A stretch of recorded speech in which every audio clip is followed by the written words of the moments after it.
Don't cut off my mic, you know. Don't do it again. Your mic is on, Member Warmington. Hold on. Then, when I'm speaking, I do not expect anybody to cut off my mic. Well, Madam Chair, you are accusing me of something that I did not do or I did not say. Hold on. That was accurate, or if you will accept that that was a premature statement. It was a statement that we believe will happen because We wish along with you, Minister. Thanks.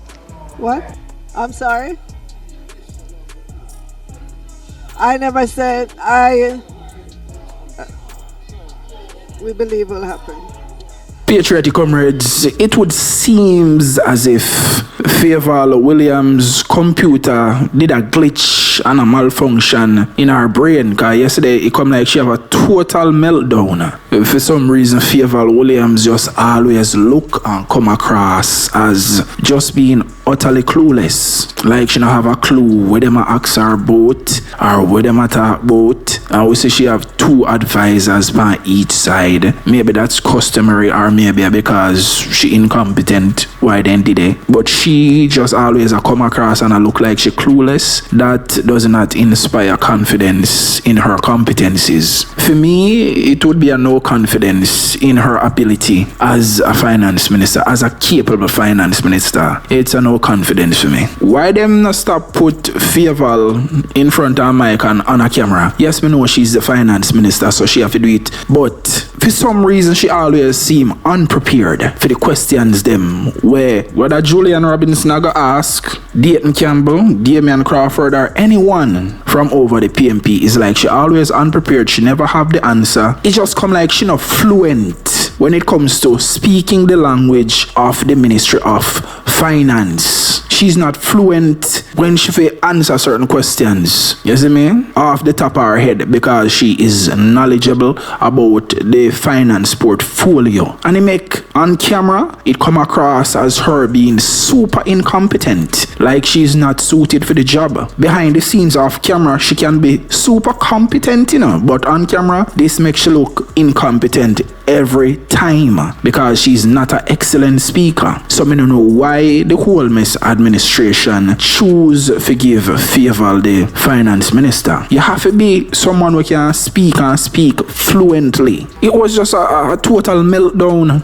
We were watching the meltdown of Favour Williams live on camera in Parliament. Madam Speaker, I was sitting here and I know that I have been here for quite some time.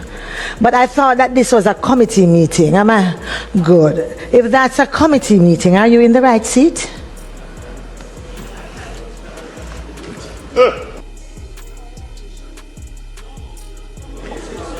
Member, in committee, you can and usually come down based on the volume of documents that I had on my desk.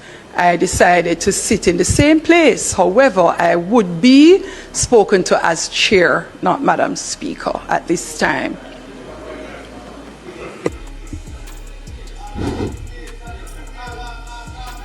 Member, if you notice, the maze has been lowered as well. So we are in committee. Members, I have completed my preamble. Minister of Finance, you should commence. Thank you. Minister of Finance.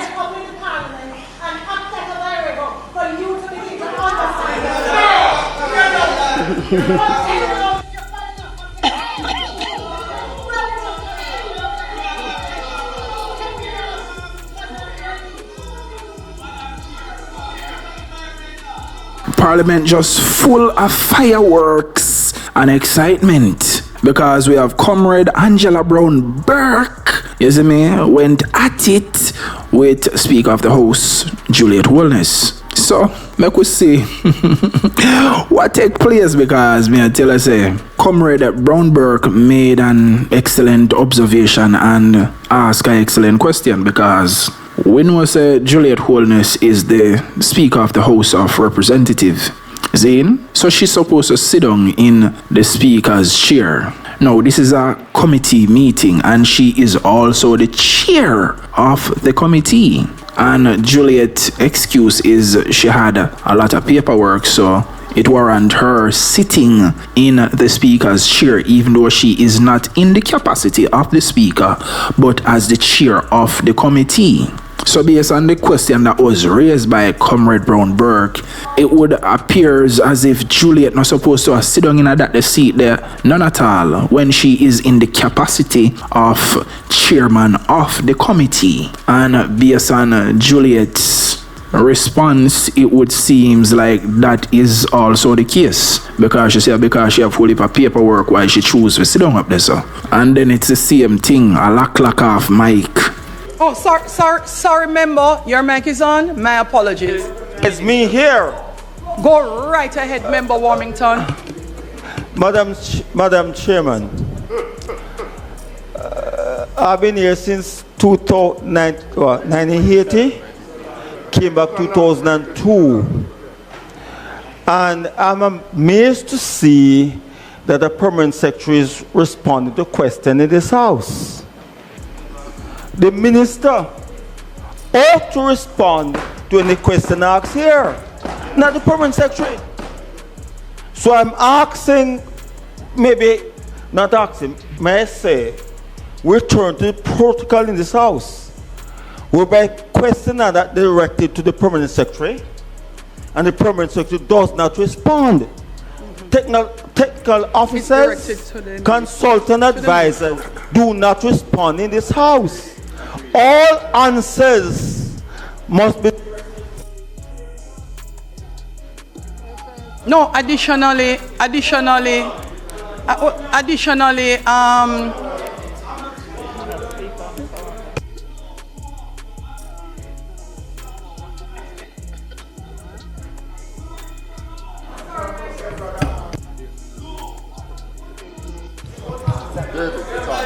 your mic is on, member Warmington. Hold on, then. When I'm speaking, I do not expect anybody to cut off my mic.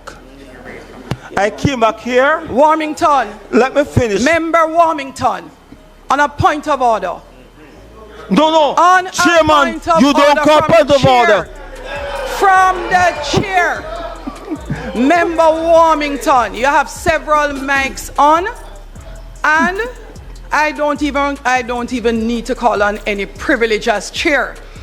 Madam You Speaker, had other persons also making a point of order. but they can't cut me off in the middle of it. Have no clue if you're finished, and I didn't know I your was mic not was off. I did not complete what I'm So saying, Madam kindly Chairman. complete your statement. Madam Chairman, may I say And- to you, you cannot call point of order as chairman and Well, speaker. I don't even want Point to of use order privilege. can come from only the floor, not from you. You had one. You had one from the floor. No. The chairman can't call point of order on me. We can call point of order, not the chair or the speaker. But I'm saying that I've never seen it in my 38 years. Yes, and you have said that before, and you But will not repeat in the house. Madam, Complete your Madam Chairman. Complete your intervention, member Madam Warmington. Chairman. Member Warmington. Madam Chairman. Complete your here. intervention without repetition. I have the greatest respect for you, but do not. I have the largest number of votes in this house, 10,000 plus. So do not do it. And don't cut me off either. Let me speak. I'm saying when a member raises an issue, is only minister can respond in his house, not permanent secretary, technical officers. I'm trying to the attention of this house. I came in 1980, never before. But I don't finish yet. Can't cut me off. I'm saying only the minister can respond. The permanent secretary, technical officer must advise her what to say. Don't cut off my mic, you know. Don't do it again. Are you finished, member Warmington? You're finished? You have a... Okay. Thank you.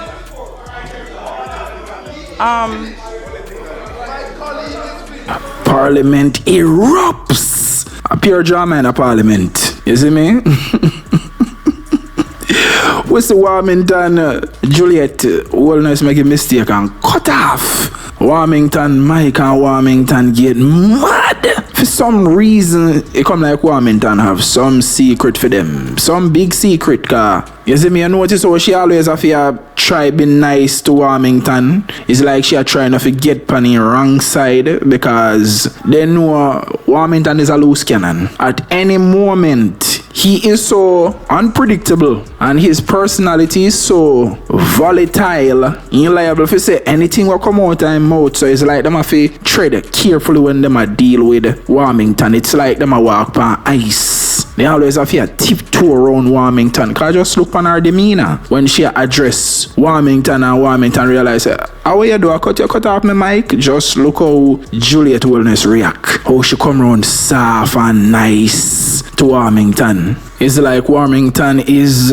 marked with the sign where say, fragile, handle with care, provoke at your own risk. So Juliet and everybody have to know how them talk to him and how them deal with him in Parliament, especially when the cameras and the mics are on. Because at any moment, if they say wrong to him or cross him a wrong way, all secret get loose. Thank you, Chair. So, Minister, what I want to find out is whether the increased allocation to the Ministry of Education is the correction of an error, or it is a fresh allocation based on new information post the PAAC. Yeah, but the answer wasn't, the response was not. She didn't answer the question.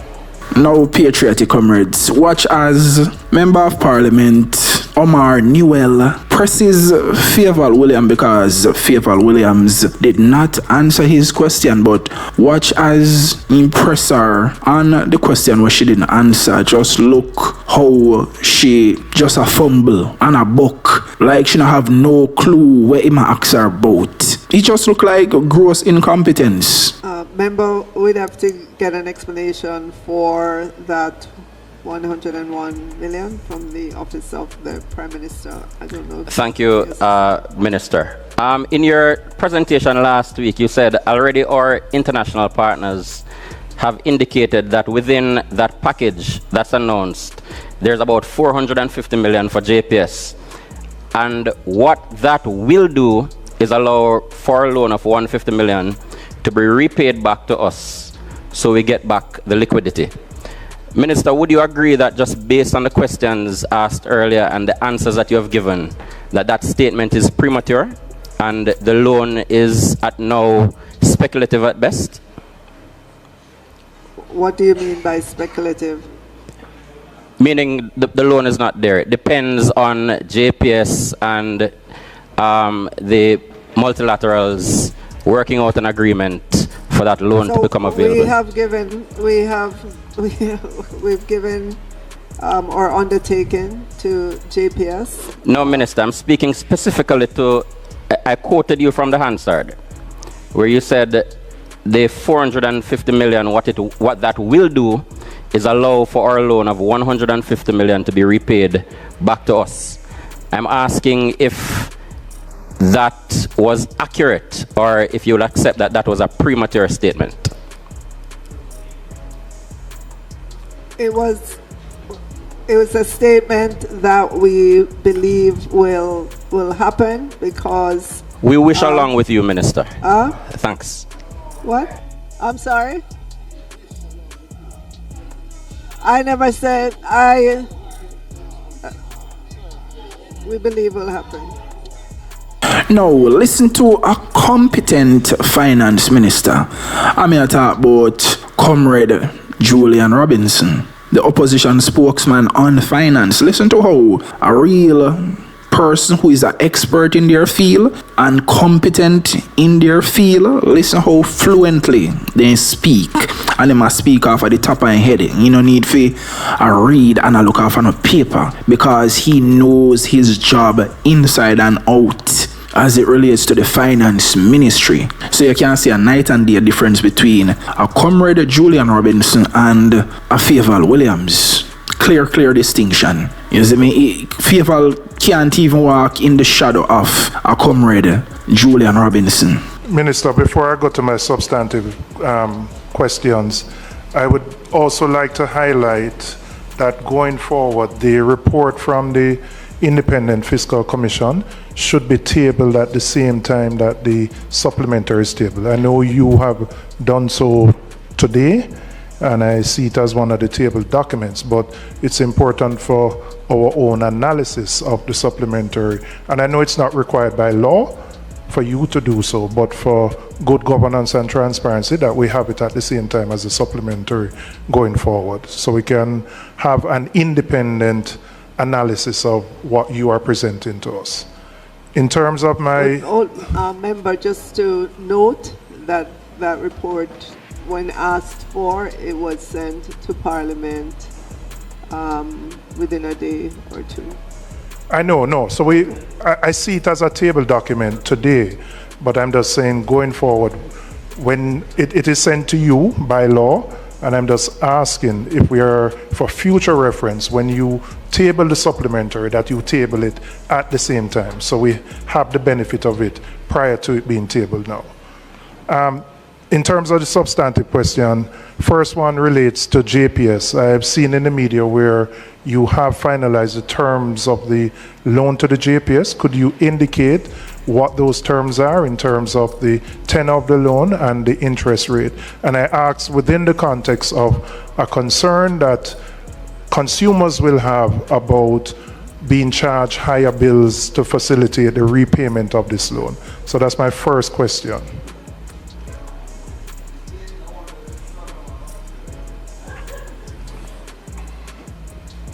Well, remember, the terms of the loan to JPS is 5 years at 5.5%.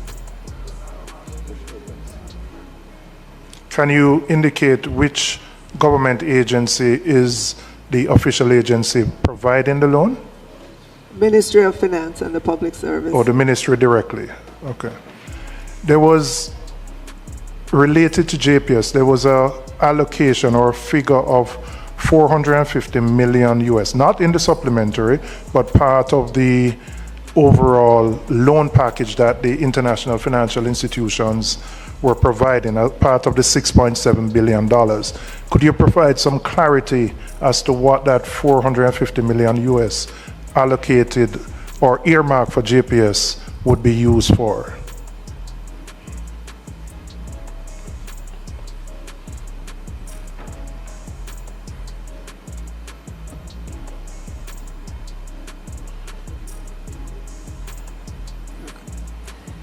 So, member, the Ministry of Energy could give you further details, but in essence, this facility would be available to JPS, as they had indicated that there was a need for additional funding, where we would like for the 150 million that was allocated to them as a loan, for that to come back to us out of this facility, but all of that is left to be worked out.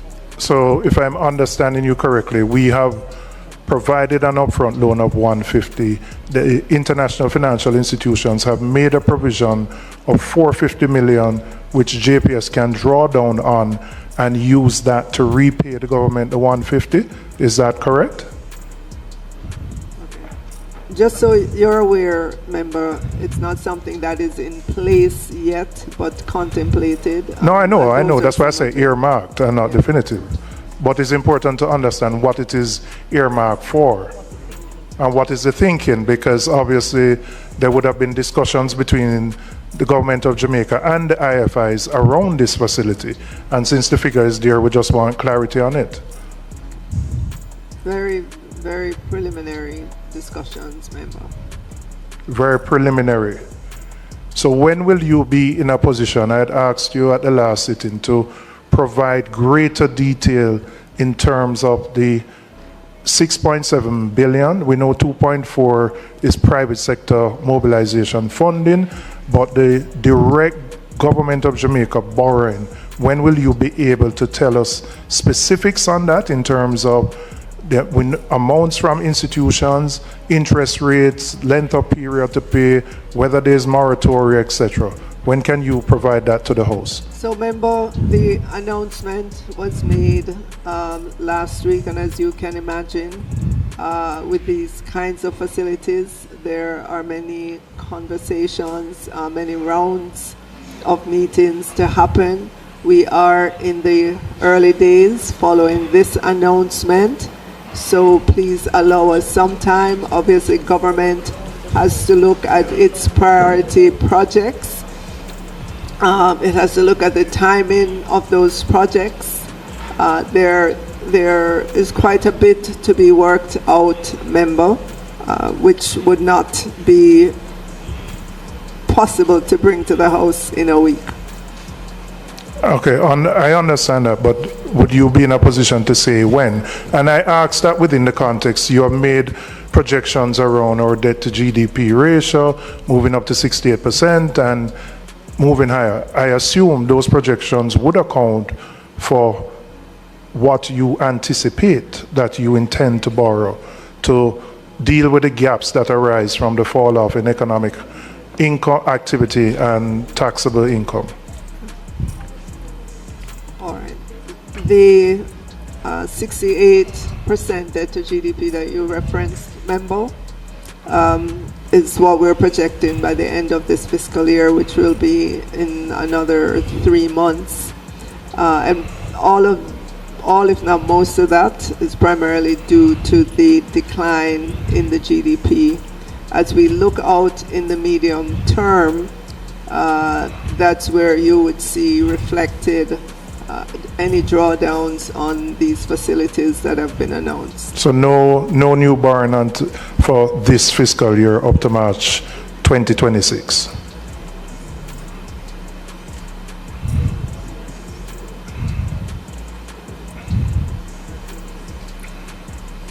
So in this fiscal year, member, there is a little bit of borrowing, but not enough to move the needle significantly. All right, since you have not finalized the arrangements, is there a contemplation to negotiate within these facilities? There is a specific climate provision, and I think Barbados has piloted that, where in the event of a natural disaster, that there is a waiver of suspension of payments of interest and principal. We don't have that. Is that something we are going to do going forward, given that we haven't finalized the negotiation of these facilities? Those are conversations we've had specifically with the president of the IDB in particular and with representatives of the World Bank, but to be finalized. And then my final question, I've highlighted a number of times the chronic underspend of our capital budget. I know efforts have been made to address the procurement issues. There was a reallocation of $2 billion in this particular supplementary away from the capital budget. Can you indicate the specific steps that are being taken to ensure that we can, in fact, spend the allocations that are provided within the budget and within the context where there is such a great need now in this rebuilding exercise to have capital projects executed on time? Well, for this fiscal year so far, member, as you would probably know, we did have a hurricane, and that would have slowed some of the capital spending that we have to do for this year. But in terms of going forward and the reconstruction efforts that would need to be underway, you would have heard the Prime Minister talk about the National Recovery and Reconstruction Authority, an entity to coordinate the work that needs to be done for reconstruction, an entity that's supposed to be nimble in terms of its efforts and its coordination. So there's great expectation that as we go forward, that you will see a better utilization of the capital that needs to be spent, especially for reconstruction.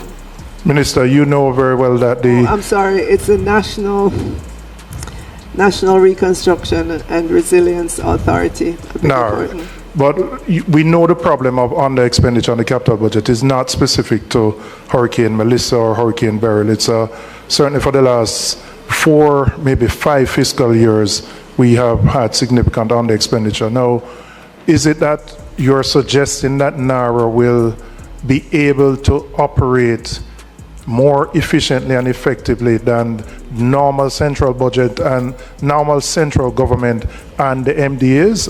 Are there revised procurement guidelines that will be available to that agency so that they can actually spend the money?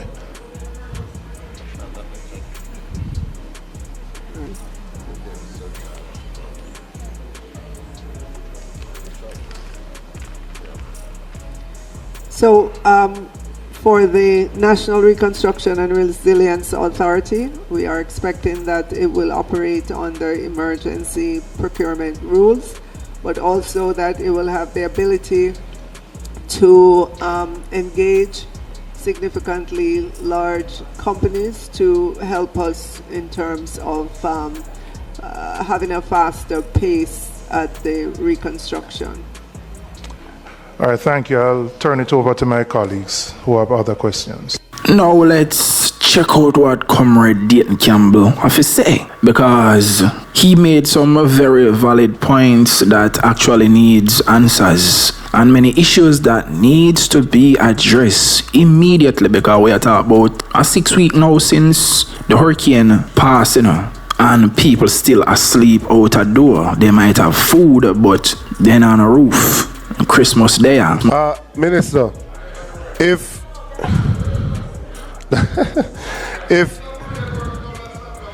JPS is requiring $450 million so that the good people of Eastern Westmoreland and elsewhere can receive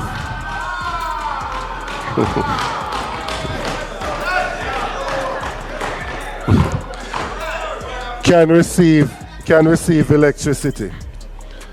And currently, from what we are aware of thus far, the government is willing to lend 150 out of the amount. Yes? Of the 450, the government is willing to lend 400, 450. The government is willing to lend 150.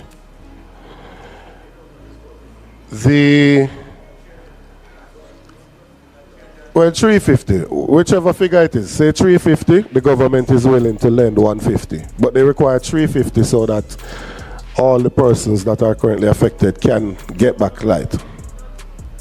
No, man, you ask the question, Ask the question. What is the sum that is required by JPS to restore electricity to all of the persons who are currently affected? So the Minister of Energy has just indicated $150 million US. So that means that the $350 million is to restore and? Those are details that we don't have. JPS would be the entity that would answer those questions as to the details of any loan that they take on. But I am not sure, Minister, that is what we were presented with in this house.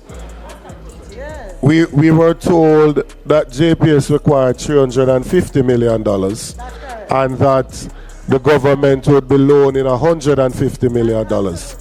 That is what we were told. Absolutely. Has that number been revised?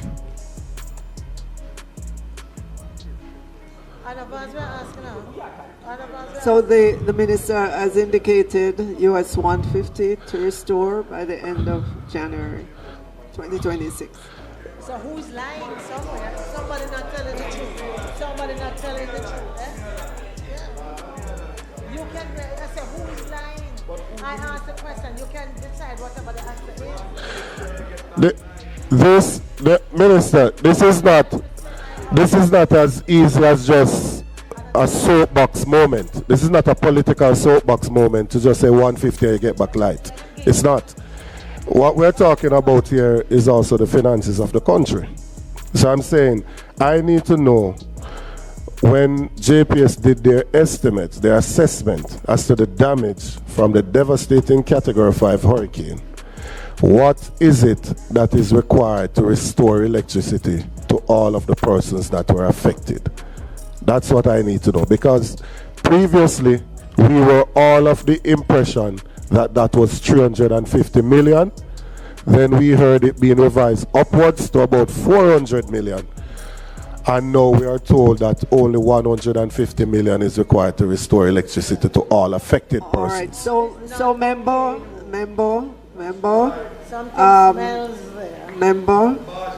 please put your questions to the Minister of Energy in the order, the parliamentary order, and he will respond at that time.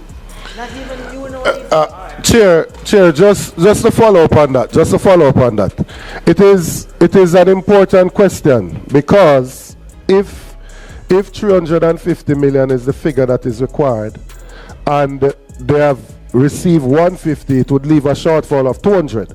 Now, if JPS is currently in a predicament where the license that they have to operate, they currently have no guarantee beyond another 2 years, and their entire revenue that they will earn over those 2 years is less than the 200 million, then it would mean that some further assessment would need to be done prior to making a loan of 150 million US. It makes a whole heap of sense. Yes, they want light. Yes, they do. And that's why we need to know how much to give them light. Member, we need to know how much to give them the light that they need. Member, hold on, member. The JPS is not a government entity.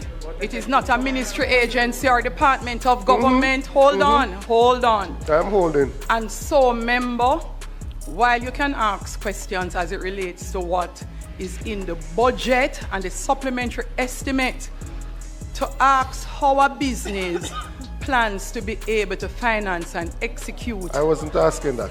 The remainder of the money needed to restore us. No. To restore us of the Minister of Finance would not be appropriate at this place and stage. Madam Chair, you are accusing me of something that I did not do or I did not say. Hold on. My concern is that my government, yes, is lending from taxpayers' money 150 million US to JPS. I need to know, right, if that is a wise financial transaction that my government is undertaking. I have a right to know that. The answer to that question is not just that the people want light. The answer to that question is not just that the people want light. Right? No. If it is that they require 350 and their license only has 2 more years on it, then any prudent individual is going to think twice before they lend them the money, because they have no guarantee to continue operating beyond 2 years. All right, member, so hold on what basis did the finance ministry take a decision to lend the 150 million? Member, hold on a minute, please. I thank you very much, Madam Chairman. This matter is a matter for the Ministry of Finance, especially because the Minister had promised further details, because when the presentation was done by the Minister of Energy, we did not have the details. And it is quite rightly put, because it is going to be in this budget a provision for 23 billion Jamaican dollars that the Ministry of Finance is lending to a body corporate on the basis that that would be some part payment for the complete sum that is to come somehow for the restoration. So if the Minister of Finance is going down the road to lend this money, the Ministry of Finance ought to be able to say that they are satisfied that the full money for restoration will come, or else it is just your loan down the wicket. And I think it's inappropriate. Right. So unless minister, you are going to resign from the 350, which I don't know how you can credibly do that when we were told that it's 350.